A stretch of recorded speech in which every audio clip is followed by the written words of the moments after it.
जब विक्रेता को जल्द से जल्द भुगतान प्राप्त करना होता है तब वो क्या देता है, कैश डिस्काउंट। तो यहाँ पे 25,000 का मोबाइल था, 22,000 रुपये ट्रेड डिस्काउंट काट के वो दे रहा था। हमने कहा कि हम उसका पेमेंट 22,000 रुपये का पेमेंट अभी तुरंत कर देंगे कैश के माध्यम या चेक के माध्यम से, या हम इसका पेमेंट 10 दिन के अंदर कर देंगे। तब आप उससे का वो मोबाइल का कीमत क्या लगाएंगे, तो वो बोलेगा, वो अगर बोला कि यहाँ पे 21,000 रुपये हम उस मोबाइल का कीमत लगाएंगे, तो यहाँ पे जो 1,000 रुपये का और हमें डिस्काउंट मिला है तो वो हमारा क्या कहलाएगा, कैश डिस्काउंट। अब ये कैश डिस्काउंट कहला रहा है, इसका मतलब ये नहीं कि अगर हम कैश के माध्यम से ही पेमेंट करेंगे तो ये कैश डिस्काउंट कहलाएगा। अगर हम चेक के माध्यम से या कैश के माध्यम से किसी भी तरीके से हम पेमेंट कर सकते हैं, वो जब डिस्काउंट हमें मिलेगा तब वो कहलाएगा कैश डिस्काउंट।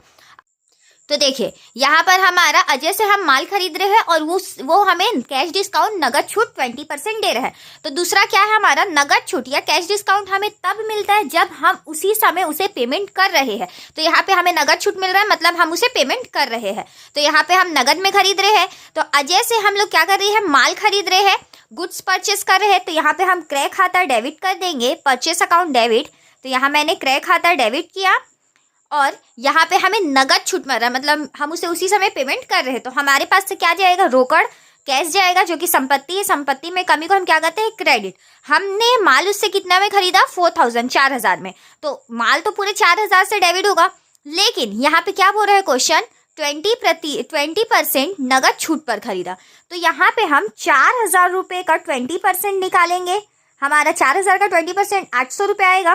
तो जो 4,000 रुपये का माल है उससे हमें अभी हम उसे भुगतान कर रहे हैं, अजय को हम अभी भुगतान कर रहे हैं, तो उसे 800 रुपये और डिस्काउंट मिलेगा। अब हमें वो माल पड़ेगा 3200 रुपये।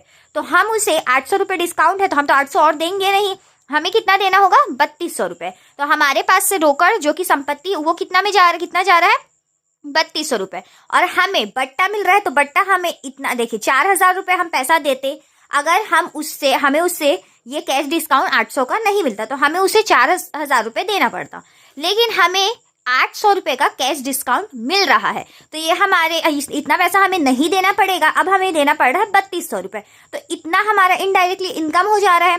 तो हमारा आय और लाभ में वृद्धि को हम क्या कहते हैं, क्रेडिट कहते हैं।